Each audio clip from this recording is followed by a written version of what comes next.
Et avant toute chose, un petit mot de la météo du jour avec un temps tout de même assez instable et difficile à prévoir aujourd'hui. Pas mal de nuages, mais aussi de belles éclaircies de soleil. En tout cas, les températures restent stables. 16 degrés pour les températures aujourd'hui. On espère quand même une belle journée du côté de Météo Service. On en parle après le journal. Pour démarrer, et tout d'abord cette édition, cette image de la 8e promotion du service civique à la mission locale de Tourcoing-Vallée de la Lys. Hier après-midi à Verviers-Sud, 100 jeunes volontaires et plusieurs structures d'accueil étaient réunis pour présenter les différentes missions au programme des prochains mois. Pour rappel, le service civique est ouvert à tous les moins de 25 ans, sans condition de diplôme ou de qualification. Il permet de travailler auprès d'associations, des collectivités locales et d'établissements publics. Il concerne de très nombreux domaines. Il s'agit avant tout d'un engagement volontaire au service de l'intérêt général. C'est un travail tout de même rémunéré, mais qui offre aussi et surtout une expérience de vie et de partage incontournable. Louis Caillé était hier à Verviers-Sud avec les jeunes de cette 8e promotion et on écoute leur témoignage. J'ai fait lettres modernes, option littérature, mais ça ne me convenait pas. J'avais l'impression que les profs imposaient un peu leur point de vue sur nos lectures. Malheureusement, je suis plutôt du genre libre esprit à faire mon propre point de vue. Je me suis rendu compte que c'était pas vraiment pour moi, c'était pas un environnement qui me convenait. Et ensuite, je suis parti à la recherche d'un travail. Assez compliqué, de nos jours de trouver un travail pour un jeune et la mission locale m'a beaucoup aidé avec ce service civique qui va me permettre justement d'acquérir de l'expérience pendant 6 mois dans l'association MJC La Fabrique à Tourcoing. Je ferai de l'animation avec les jeunes, de l'aide scolaire aux devoirs et des ateliers créatifs.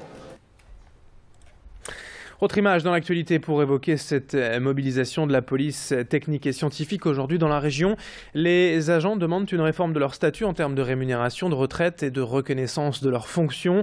Ils ont prévu de manifester ce matin à Lille, à l'angle des boulevards Vauban et de la Liberté vers 11h en organisant une scène de crime géante.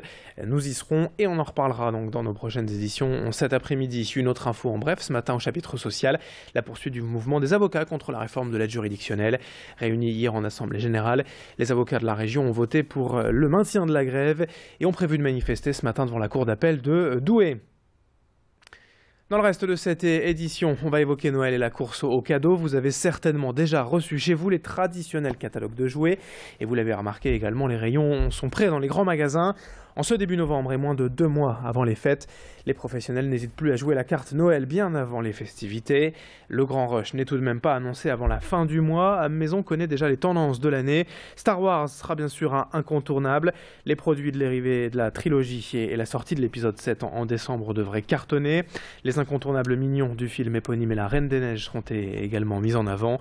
Présentation avec cette responsable de grand magasin à Lille au micro de Céline. Il y a un phénomène qui est assez fort en fin d'année, c'est qu'on fait nous déjà 50% de notre chiffre d'affaires annuel sur les 2 mois de fin d'année. Donc c'est assez énorme, donc c'est vraiment un épiphénomène. On n'a pas le droit à l'erreur, on le sait, voilà, pour le commerce. Maintenant, on fait partie du Nord-Pas-de-Calais, les valeurs familiales sont fortes.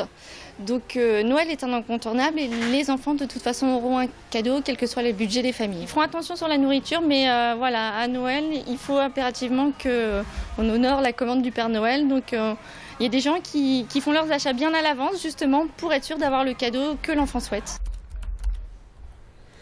On enchaîne à 7h19 en direct sur Grand Lille TV avec ces images du 30e salon des bières de Noël organisé hier à Marc-en-Barœul. Un événement en privé réunissant donc avant tout les acteurs économiques, les brasseries locales du Nord-Pas-de-Calais. Plus d'une vingtaine étaient présentes hier et toutes avaient leur bière de Noël à présenter. Les petites brasseries se développent aujourd'hui de plus en plus en France, dans la région, et en cette période, chacune veut apporter sa touche d'originalité pour Noël.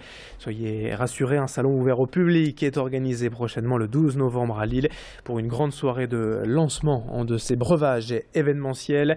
Présentation des attentes, de ce que l'on attend en fait, d'une bière de Noël, avec Raymond Dhuicq, le président des Brasseurs du Nord, hier au micro de Louis Caillé. Moi, ça fait 60 ans que je suis dans la brasserie parce que je suis tombé dedans à la naissance. Honnêtement, j'ai toujours connu de la bière de Noël, donc ça date pas d'hier ni d'avant-hier. Ça fait très longtemps que ça existe parce que c'est dans la région que la bière de Noël a vu le jour. Et c'est devenu un produit incontournable en région et maintenant aussi à travers toute la France. Et les consommateurs et nos clients attendent tous les ans la sortie de la bière de Noël. Ça va animer le rayon de la grande distribution, du supermarché, de l'hypermarché. Ça va animer le café parce que le cafetier va avoir la cuvée bière de Noël. Et c'est attendu par les consommateurs.